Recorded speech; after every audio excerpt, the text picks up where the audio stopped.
FlyQuest would need a very good draft here to be able to set themselves up for success. Yep. They have been a team that has been pretty intelligent as far as the drafting goes. You know, in North America, we have seen at times them baiting opponents into picking engaged comps, going with things like the Swain. That has been successful for them in the past. I think they're going to need that. They're also going to need a very good performance out of Solo, who I think has been performing much below his level at Worlds. You know, I did not expect him to get abused in the way that he has been. He has been making some unforced errors, making some mistakes. I think that he is a strong, solid player. He is normally pretty good on the weak side, and I think that he's going to have to hold up better than he has been in the first two games, because Power of Evil put on a heroic performance yesterday to help them over UOL, but you can't expect, I think, the same level of dominance from Power of Evil over someone like Chovy, who is truly one of the greatest mid laners in the world. Yeah, he's absolutely outstanding. We've got a couple of record setters here at Worlds 2020 so far. Pyosik owns the second highest gold difference at 15. With the fact in the jungle is pretty impressive. He's highest of all junglers, but he's second overall of all players. I think Wonder is the leader here in that one, but obviously he's been quite strong in the jungle. PoE is number 2 in all players for damage share. Of course, that is no surprise when you watch that FlyQuest Unicorns of Love game. Very clearly, he was the one doing all of the hard work into that game.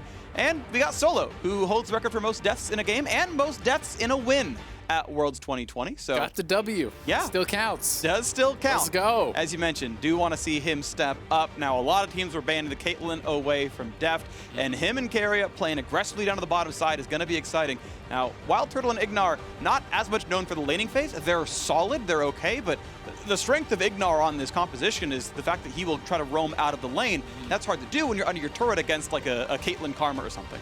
And I think that Turtle and Ignar have been quietly having quite a good performance, right? You know, they weren't dominant, but the MF was critical in yesterday's win. Turtle, I think, you know, they were actually trading quite well against Top in the early stages, almost got a 2v2 kill there. Of course, did not, and then got ran over by Top. But, you know, they have been solid. They're going to have a really good performance here. I do like the answer of the Kindred into the Graves. I think that, you know, this is one of those jungle matchups where whoever face checks the other one is going to lose, but Kindred can actually outscale and outrange the Graves, especially post 4 marks. You start to really get the advantage as you just have longer range than the Graves, and Graves can really struggle, I think, to fight in team fights against some of these longer range marksmen. Caitlyn, in addition to that Kindred, is going to make it tough for him to close the gap. When you start getting more items in, you take 1 or 2 autos before you close the range, and you're all of a sudden not able to fight anymore as Graves. Add Caitlyn with the Lux in there for the duo lane. That is an extremely dominant 2v2. And as you said, Ignar likes to go more for the engaged supports, play for the 5v5. I think that you could get very heavily punished if you try to go to something like a Rakan against this lane, because if you lose the push against Caitlyn and Lux, they will set traps up on one side of your tower, they will drop the Lucent Singularity, that Lux E on the other side, and it becomes nearly impossible to farm. If you try to step in between one of those traps, all of a sudden, easy binding, easy pilt over Peacemaker, becomes so tough. So I would like them to prioritize their 2v2 a little bit, but the Ornn, I think, spells good things. It has been doing so well at Worlds, and picking it here allows them to actually ban out a couple potential difficult matchups for them if they want to try to protect Solo, but it's going to be some good scaling for them and a lane where Solo might take a little bit of a beating, but he's always going to be useful. So, fun note about Pyosik here on the Kindred. That is the origin of his actual screen name. In Korean, a mark, as it would be for Kindred, is Pyosik. I'm sure I mispronounced it, but that's where it comes from.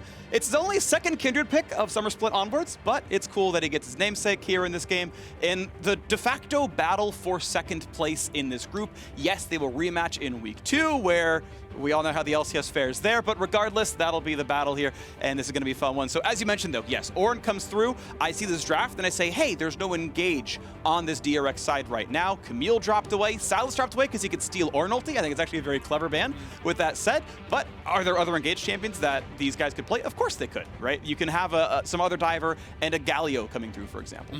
Yeah, I mean, you could go Jax Galio, right? We're starting to see more Jax. You can do things like that. You can also even go like Shen and even play something along the lines of perhaps a set mid. We have seen that quite a bit actually come out, you know, from Chovy. He is very proficient on that champion.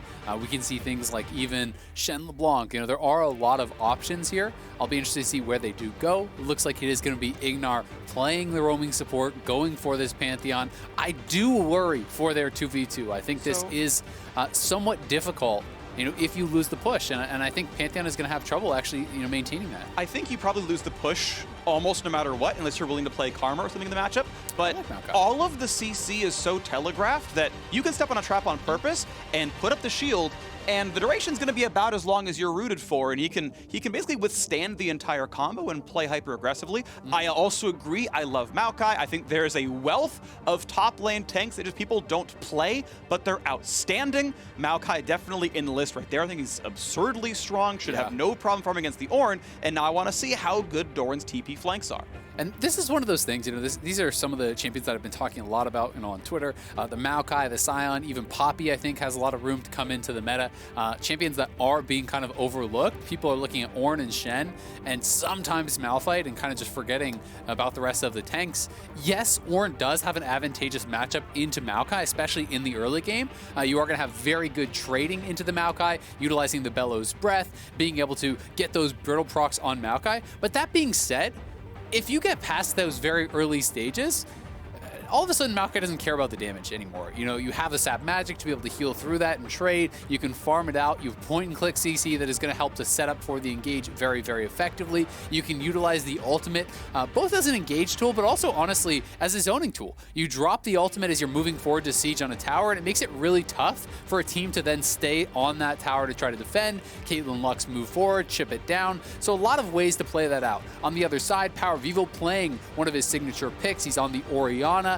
Very well known for all of his kind of atypical builds that he would go on it, but he's on the comfort, scaling mage. You have Ornn for the top side, allow Solo to kind of sit back. And I think a lot of this game is going to depend on both how Power Vivo hold up in the middle lane, but also most importantly, the bottom lane I really do think is going to be where we see a lot of contention. Yeah, I definitely agree. I want to put all my eyes down on the DRX bot lane, see how well Deft and Keria can do. This is maybe the single strongest duo you can pick in League of Legends right now. I think it's very hard to find a 2-on-2 that will beat this heads up. Yeah, you might win in other places. Obviously, the utility is far higher when you have Pantheon semi-global engages and Ashes across the map. Yes, indeed, but the 2-on-2 lane should always go the way of Caitlyn Lux unless you get heavily outplayed or there's a big jungle difference. Santorin, I think, is the best jungler the LCS is sending to Worlds. He is absolutely outstanding, and if he can have one of those strong games that he had domestically, then that is a possibility. And so we'll see what comes through in this one as we are onto Summoner's Rift as we open up Game 3 of the day. DRX and FlyQuest are fighting for second place in the group right now. 30 seconds until minions spawn. So, as always with Kindred, you're going to have to track the marks. It honestly can make a pretty big difference if you get lucky and have the mark spawn on the scuttle that you kind of have control of or not. One thing that you will see some experienced Kindred players do is if the mark spawns on the other side of the map, they actually just try to delay taking the scuttle and try to force that to actually spawn on their scuttle then later on and delay that. But you have to make sure that then you are controlling that quadrant of the map and that you can't get double scuttled by the graves. So there is some risk associated with it. And it also is slowing down the gold and experience that you would expect to be kind of injected in there.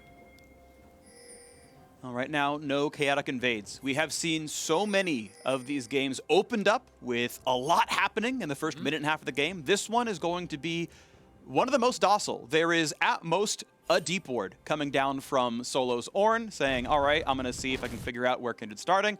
All right, blue buff has not been touched at 131. I think we're good. They both eventually trinket at the exact same time. That will almost assuredly track any invade shenanigans, whether Santorin does that or Pyosik, but it's going to be a pretty heavy clear. You can see Pyosik kiting down to the bottom side means he wants to do red into Krugs. Santorin wants to do red-blue into bot side and control that side of the map.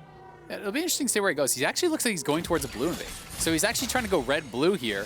But Santorin is heading right there as well. And then it really comes down to like who's going to get the first hit. Santorin has phase rush, so he could actually go in here and try to look for the chase. Now he's outside the W range. So Pyosik only has autos now, still cutting around. The question is who can move around. Lux and Pantheon both heading over. Caitlyn with Deft does have the push. Smite available for both, and they're not willing to give this one away.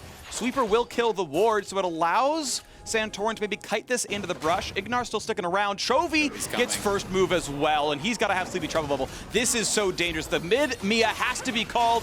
Binding dodged away from. Well played on the invade. Keria shows up. Def shows up. Chovy shows up. 4v2 is just not fair. Yeah, and they're going to be able to take away the Gromp. They're even leashing the Gromp here for Pyosik, so a lot of emphasis to putting this Kindred ahead, because as I said, the Kindred does outscale the Graves. When you get that range, it becomes very advantageous.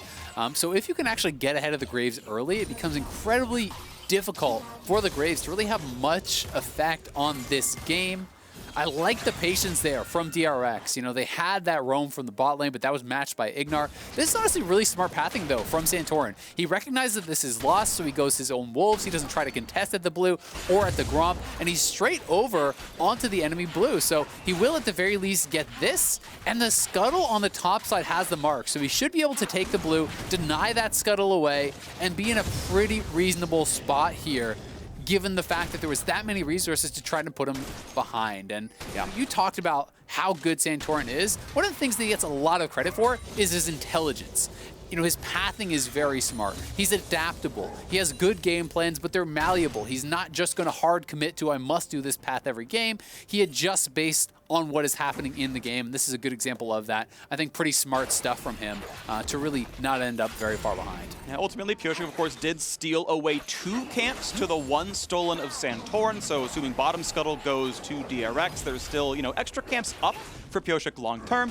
As wolves are going down, Krug to be next up, but we'll still see what comes through as the junglers are fairly close in overall camp count as they're dropping down. Pyosik heading down to the bottom side. I think he's going to wait until he knows top scuttle has been killed, doesn't even bother to check it. He's like, Santorin would have taken this, so I'll wait till it marks bottom side, then take scuttle. The timing's probably pretty soon. You can see Chovy heading down that way as well. Kindred going to be pretty easily taking the first mark as long as Pyosik waits long enough. Yep, and we'll see if he does want to wait for that. It does seem like he is waiting. Yep, so just getting it low and then actually delaying finishing it. It does always make a pretty big difference getting that first mark, because getting a 4 is so key. I mean, every mark is helpful because you're just getting additional damage on your spells every time, but the first 4 is the biggest one. That's where you get that really big range increase. Every 3 thereafter is nice, and they're going in. They find the stun, they find some damage on a Keria there. The charge comes forward, and he's already burned the flash. There is no way out! Jungle ganks are how you make this matchup work, and first blood comes through. Now, how long to the next stun? That's a big trap. That's decent damage to Santorin. But FlyQuest needed a lifeline out of the bot lane, and they found it here. Yeah, very well done. That is one way you can punish this type of lane, because the way they get the advantages is with the push. If you don't have your opponent under the tower as Caitlyn Lux, it's a lot harder to get a lot of damage down. That being said, I actually like that DRX had the recognition that, all right, Keria is dead, now let's minimize loss. No heal used, no exhaust used. They try to hold on as much as they can on the other side. We saw Flash from Santorin, Ignite from Ignar, Cleanse is out from Turtle. So they did get those extra resources. Of course, it's still a great play from FlyQuest, but this is pretty smart stuff and pretty patient stuff from DRX to not overcommit to what was already a losing play. And speaking of smart stuff, Turtle going for a boots rush here instead I like of this from Ignar. More Pyosik. Looking for the invade. This is a 3-on-3. Keria is behind the wall. They don't know yet that he's here now. Look at that. That's so good. Spots out that Ignar might be in the brush. Says, you know, my spidey sense is tingling. And for a 17-year-old in his first year competitive play, that's an important one. Beautiful stuff out of him. And FlyQuest don't get to punish the invade, but the junglers are equal on camps. Obviously, Santorin's gotten that 1 gank off. Pyosik's gotten the 1 mark, which is obviously very, very useful. Top lane, by the way, Solo having just a fine time there, right? You got the blind pick Ornn, answered with a Maokai because DRX needs engage somewhere. And so far, tank v tank, no problem for Fly's top lane. Yeah, not at all. I mean, I think that he is in a good matchup, and he's going to be comfortable there. And honestly, going forward, you should never get like solo killed or really have an enormous CS difference in these types of matchups unless there is tremendous jungle interference. It should just be a farm it out style, and I think that Solo will be very happy with that. Maokai, though, does scale effectively. But there is quite a bit of damage, and we'll see if they do pick up any sort of healing debuff, because a lot of the tankiness from Maokai, you have to remember, actually comes from his passive, the Sap Magic, where you are getting back health, you know, based on the spells you have used and the spells you have been hit by. It recharges that passive, and especially if you get into a Spirit Visage, you can get some ridiculous healing from that. So we will see where and when they pick up any sort of things like an Executioners or something to help mitigate that. Pyosik number 2 as second scuttle gets the mark, and that's going to be claimed. So halfway there to the first big range upgrade. Easy kill on this control ward here as well. And temporarily a 3-camp lead for the DRX jungler. A little poke back and forth, but now up Berserker's Greaves. Turtle feels pretty safe. BF sword, though, for Deft is a, yeah, we automatically win the 2-1-2. Like, you've got attack speed and you can dodge the skill shots, but Deft's Qs are great. They're going to get really good wave clear. He's level 6. I love this. Instantly cast the ultimate. Just get the poke damage down. Ignar was too far to block. Obviously, if you could, you just, like, walk up, press E on Pantheon. It wouldn't be a problem, but easy poke there, and the lifesteal is only mediocre from this Ashe. Looking like they're trying to set up a potential dragon play here. Deep vision from Power of Evil. Would like to see him just grab that blast cone too to deny any chance of a steal, but it looks like it should be FlyQuest. They had the push, well done there.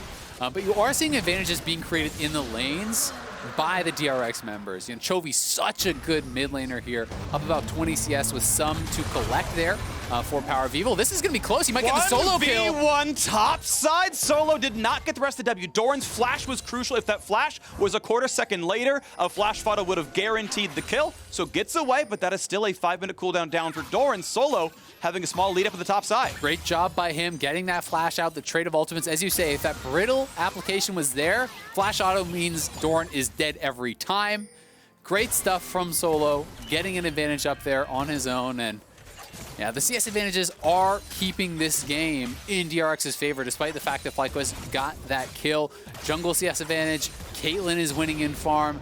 Zoe is winning in farm, and that is where you're seeing some of the player skill really shine through. You know, Chovy, Deft, and Keria, these guys are monster laners, and it is very, very tough to keep up, but as long as FlyQuest can stabilize those CS deficits and farm alongside their opponents from here on, it's not going to be the end of the world.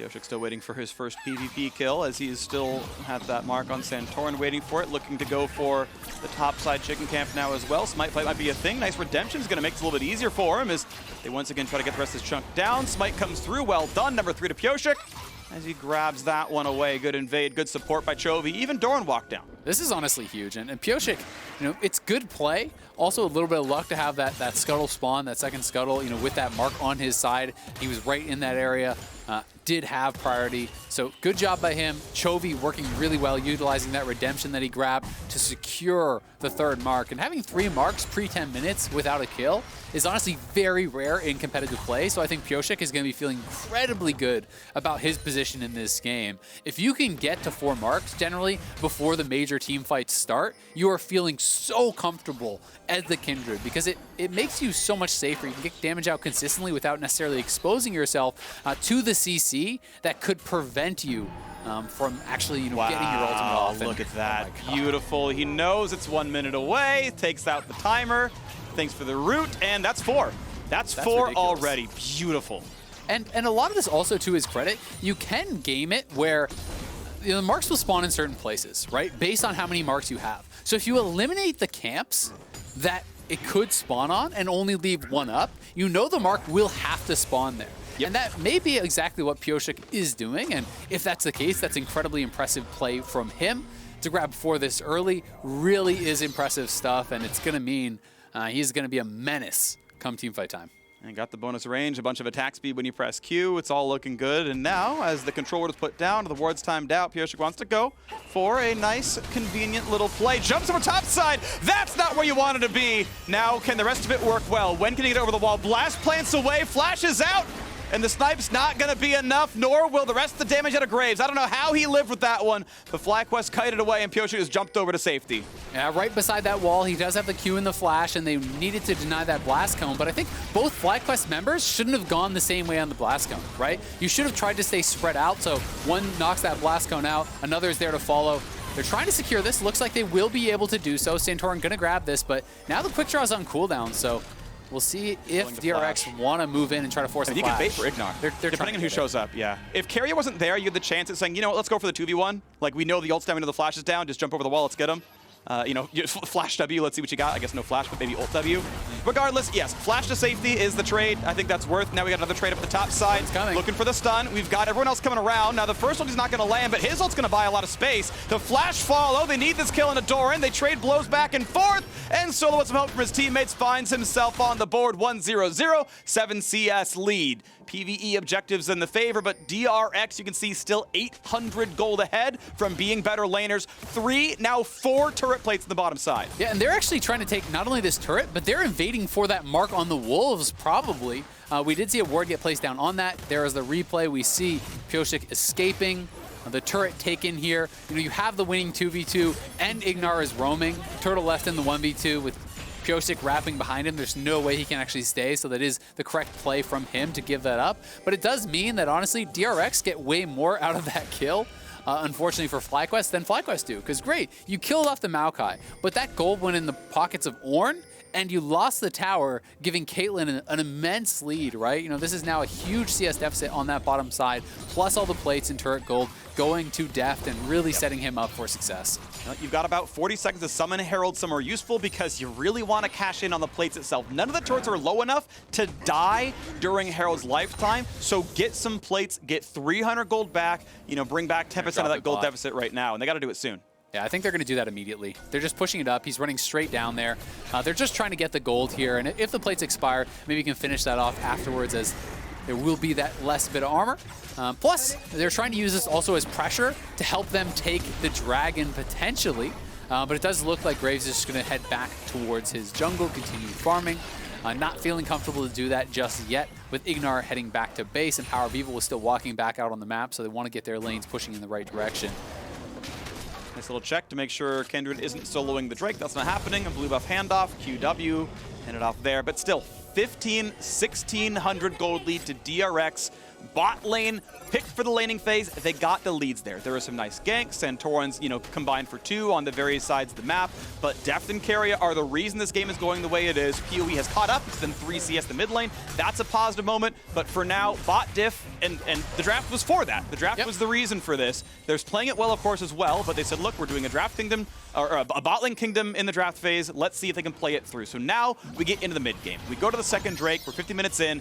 Is the lead on Deft and Keria enough to win these team fights? Big sleep, big combo. Ignar gets the shield up in time and takes nothing. Now he's got to kite backwards. I think that might have been a fat finger out of Pyosik. There's no way that was someone in danger. There was no reason to use the ultimate there from Pyosik. And now with that on cooldown, maybe FlyQuest want to actually fight this. We'll see if they do try to posture for it. Yes, Ignar had to go back to base, but he has his ultimate. So that fat finger there from Pyosik may actually cost them potentially a team fight. Doesn't look like FlyQuest is in a position to punish just yet, but we do see Power of Evil moving down here, and he has his ultimate available. Could come down to steal. They find the stun. This could be an easy steal, easy shockwave, easy burst damage. Thanks for the leash. This should be an easy pickup, and that is a dragon taken away. Doran ulted for wave clear and walked down, then recalled. That was greedy by DRX. They were never going to have Doran there. They'd already burned the ult out of Pyosik. His flash was on cooldown. And the re-engage came just in time for FlyQuest. And Pyosik has been a player to receive criticism. You know, he is kind of pointed to by many as the weak link of this team, a guy who has been criticized for sometimes decision-making, sometimes mechanical errors. This just seemed like a straight-up accidental button press, and it does cost you a lot there. As he gives over the kill, they lose the dragon. FlyQuest, I think, are going to be very happy, all things considered, about their position in this game. Yes, you're down a little bit of gold, but you have level 11 on both your solo laners. You know, Solo is doing very well. Power of Evil has closed the CS gap to a point where it really doesn't matter anymore. You know, he already is stacking up that tier. He's building towards a death cap. You know, if you get towards that 2-item Orianna, have the early death cap, get those Ornn upgrades coming in here in a couple levels, FlyQuest are kind of going to be in their comfort zone. So a lot of the pressure is now on Deft, who was drafted for having this successful game, has a big gold lead over the Ashe, and we'll see what he can get done with it. Right now looking to get a deep ward and fight for the next Herald coming up fairly soon.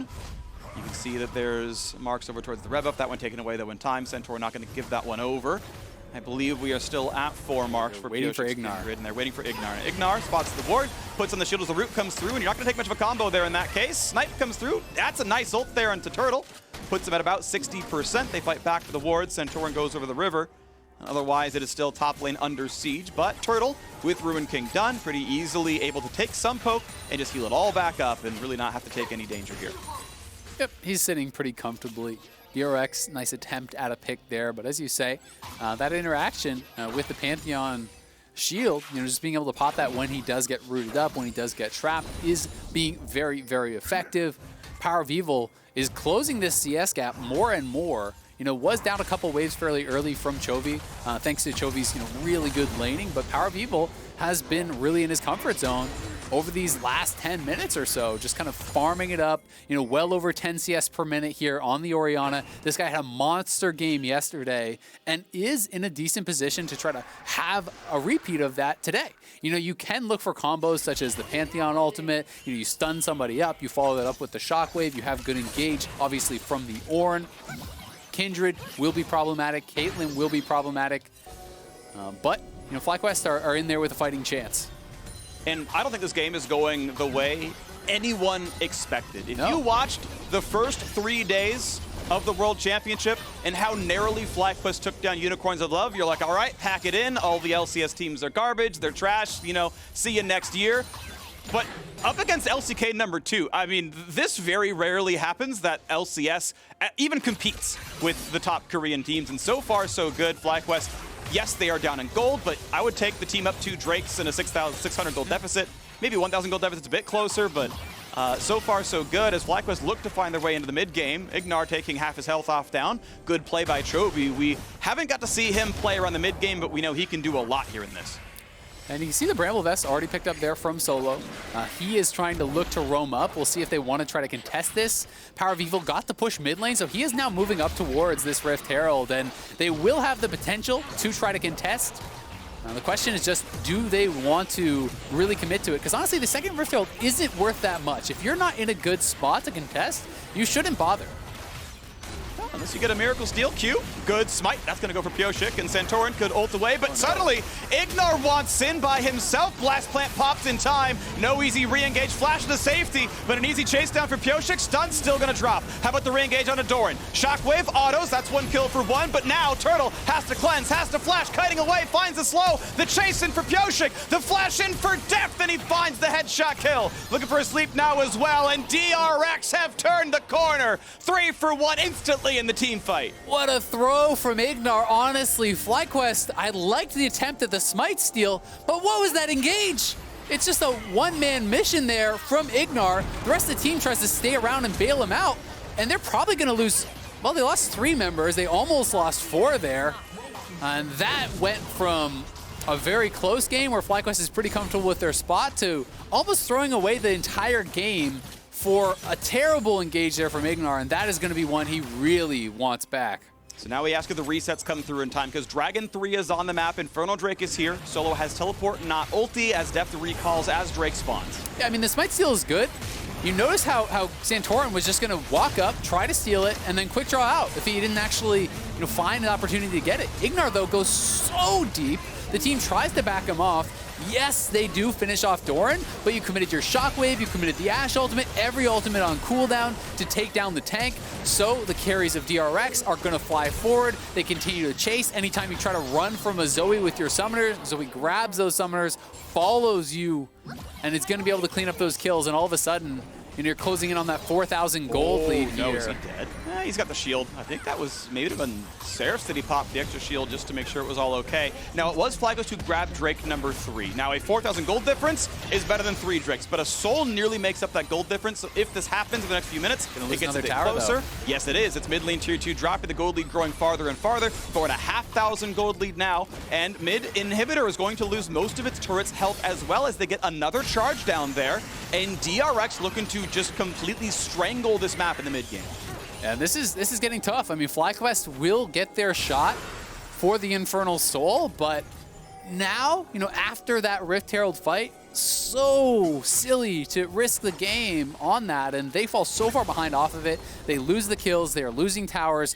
DRX are going to be in a spot where they are ready for this fight. They're going to be incredibly strong. You see, the IE is already completed. I wouldn't be shocked if Death has 3 items by the time that next fight does happen. Stormrazor completed, very high DPS build here from Pioshik. People have been very critical of the Black Cleaver style builds. Stormrazor plus a Zeal item, this is one of my favorite builds on the Kindred. That plus a lot of marks, you become a true marksman threat. You really do scale very effectively into the mid and late game stages. So FlyQuest, you have got to pretty much nail the engage, get a very valuable shockwave, or they're going to have almost no chance, I feel like, in this next team fight. And it's going to be hard to find a good shockwave because Keria rushed first item of kills Crucible. If you find an Ash Arrow or a Pantheon Stun, you cleanse it off and you kite them away from the shockwave if you can be fast enough. Yep. Kindred ult, obviously a very big deal as well. Now it is a squishier Kindred, so if you happen to one-shot Kindred, you know, maybe you want the 400 health from Black Cleaver suddenly. That said, yeah, I expect it to go pretty well on the DRX side. They've got tools for every occasion. It's just down to execution. So can they close this one out? We are 3 minutes until the Dragon Soul fight. We know Baron is on the map, so that's always an easy flex angle there as well. DRX with leads in most lanes are going to see which ones they can push in and where they can keep map control. Deft is honestly in such a strong position right now. Looks like he's going for that 3rd item, Stormrazor. So may not have that completed, but he is going to be incredibly strong when he does get it completed. A much higher DPS build, then going the double Zeal. I know you are a big fan of just going for the double BF items straight up at the start. It is going to make his overall DPS a lot higher against solo. Obviously, he's going to take more than a couple auto attacks to knock down the Ornn, so we'll be in a good position to do it. Thankfully for FlyQuest, though, solo closing in on more of those Ornn upgrades. He has the first for himself. Hasn't completed that Sunfire yet, but Deathcap is ready and waiting to be upgraded, as is the Blade of the Rune King there. So they have those available to try to erase some of the gold lead if he can get enough experience and get those upgrades through. 4,500, almost 5,000 the gold difference. Mid lane pushing it again, a wall of traps, and DRX, as they get rid of the wards, like I said, they can start to play for the Baron setup here. It's darkness, and yes, you have Hawkshot, but it's not CDR Ashe. That's going to be a pretty slow one. Kindred just hit 7 marks now. That's obviously great. Insane. Got a couple in the PvP combat, and that means, yeah, Pioshik has the same range as Wild Turtle and is also on 2 completed items, so very much a carry threat. He really is. He's going to be very, very difficult to get onto it. You know, people always think about it from the offensive portion, but the range allows you to have so much more safety too, right? It's so much harder for champions like Pantheon and Ornn to actually be in range to land those stuns because you can outrange them while you're hitting them. You're not this really short-range marksman who's easier to jump onto, burst out before you can get the ultimate down. You have to commit more to get in range of the Kindred, which allows the Kindred more time to react and pre-ultimate engages and things like that. And Pioshik's farming excellently as well. 50 CS difference over Santorin. Like, he's absolutely clapping in this matchup now. Santorin got early ganks, but now their KDAs are basically identical. DRX's mid game doing very well, and we've just been waiting for this moment. Ticking down the clock until that 42 seconds in the top left corner becomes 0, and the 4th and FlyQuest hopes final Infernal Drake spawns. They would love Dragon Soul. That's their comeback mechanism. That and a really clean team fight. Now, the Ori Shield can fully block a Caitlyn ultimate. It's time for Solo to step up in the front line. 25 seconds till this Drake spawns. Mid lane was pushed in by FlyQuest, but easily answered by DRX. Power of Evil does have his death cap, and it has been upgraded, right? So they have a lot of AP on this champion. If he can land that key shockwave, there is a way FlyQuest win this fight, but it's tough. You have one side completely walled off by the traps. You can see Pantheon is looking for an angle to ultimate. They are going to fight this, and I think we're going to go right now. Here comes the play. The 5-on-5 to maybe decide the game. Can they find the back line? So far, so good. Maokai roots up 3. Ignor's got to run away. He can't find anything. A nice flash away keeps Solo away. Now Chovy's going to find damage to the side lane. Going to find himself the first sleep. The shockwave will not find the kill. Pioshik read it, and he got the Lamb's Respite. And now it's time to kill the rest of FlyQuest, and they take the dirt nap. It's the Earth Drake season now for FlyQuest. No longer are they flying, no longer are they soaring, they are in the ground, and it's DRX's time to take over the map. DRX's team fighting way too good, limiting the options there from FlyQuest, limiting the ways that they could approach. We saw Chovy landing so much poke over onto Power of Evil, the whole team kiting back, absorbing the engage, and then fighting forward, utilizing that huge gold lead they had to get a 5-for-0 ace, the Dragon, and the Baron all at once. This one is all but wrapped up now. Was a good attempt at the shockwave there from Power of Evil, but not quite enough. As happens. It does happen. Not quite enough to actually one-round Pyosik there, but was close. Pyosik fast enough on the ultimate. Yeah, I mean, he ulted pre-Shockwave. He's like, okay, the ball's on me. Let's just Shockwave. The only way we lose is if I get one shot, because that would have been 2 kills. But now look for the re-engage. A Shockwave on a 2. Chovy is caught up, but he has a flash. He's going to go to the wall. Can they get the rest, though? They're going to try to find Doran. He flashes away back to his turret, but it's still a 3 or a 4-on-1. Doran should not live here. He's going to dodge the first knock-up, the first stun. They will find the kill. 1 Baron buff is gone, but that is a very, very small consolation prize. You know what I will say? I like how aggressive FlyQuest has stayed in the 2 games that they've fallen really far behind. Both in the top game where they were getting run over and now down nearly 10,000 gold, they are still looking for these proactive plays. Let's watch this one more time. Look at Chovy over the wall. His positioning got so much damage down onto Power of Evil, pushes him out almost entirely. Notice how Santorin, Turtle, and Power of Evil had basically no impact before Ignar was dead, and now Solo is sectioned off. It's a great shockwave over the wall. Def sidesteps it though, and the Lamb's Respite came through there from Pyosik, staying alive. DRX, very good positioning, very good team fighting, utilizing a gold lead, everything you would want to see from them. And that was so sick from Pyosik because PoE was over the wall. I don't think he was warded. He QR'd from Fog, and Pyosik read it in time to ult. You have to have a lot of presence of mind. I'm not talking runes to make that play happen. That was a game-saving move. If he's dead, Baron doesn't happen. That fight is closer. We might look really differently about this game if that play came through. PoE had a great line, and Pyosik was fast enough to stop it. Really well played from him, to be honest. And he has had a very, very strong game, going straight for that IE now. So he is ridiculously strong at this point in the game, going for that crit build. DRX, they have the Baron buff, they have every sieging tool you can imagine. Walk up, drop the traps, slowly poke away, shield up the Caitlyn, shield up the Kindred, let them hit that turret. FlyQuest are just going to try their very best to hold on, to wave clear, to hope you find a miracle engage, because that's really the only chance you have to get back in this game. If DRX play it safe, play it slowly, you can just slowly knock down these turrets. Def has flash, Keria has flash, Pyosik has that as well as the ulti. It's going to be hard to find backline access. Turret will live for now as Baron ticks down, 38 seconds remaining, but a new wave shows up, and that's going to be a turret dropping. FlyQuest lose control of their bottom inhibitor. Mid Maokai's top opened up as well. Maokai on the top side does have teleport, but FlyQuest, oh no, PoE, he cannot find the shockwave. Def, what a beautiful play, flashes forward, solo kills Power of Evil, and without a carry standing, look at the rest of this damage. Yeah, you can block it, but it's time to kill the base. The perfect cleanse, Keria goes back up, finds a bit more, re-engage, gonna look at the best they can, but no, asleep on Solo means there's no ult. Pyosik is unstoppable, and there is nothing left for FlyQuest to do. DRX in pretty dominant fashion once 20 minutes came around. They took control, a bit of damage coming back around, a single kill on the board, but it's not gonna be enough. DRX take control, a second place in the group, the way it was expected coming in. FlyQuest made him work for it, but it's still going to be a likely 30-minute victory. We wait for the minion wave to drop down the backdoor bonus. The Nexus will fall, and DRX take down FlyQuest in 30 minutes.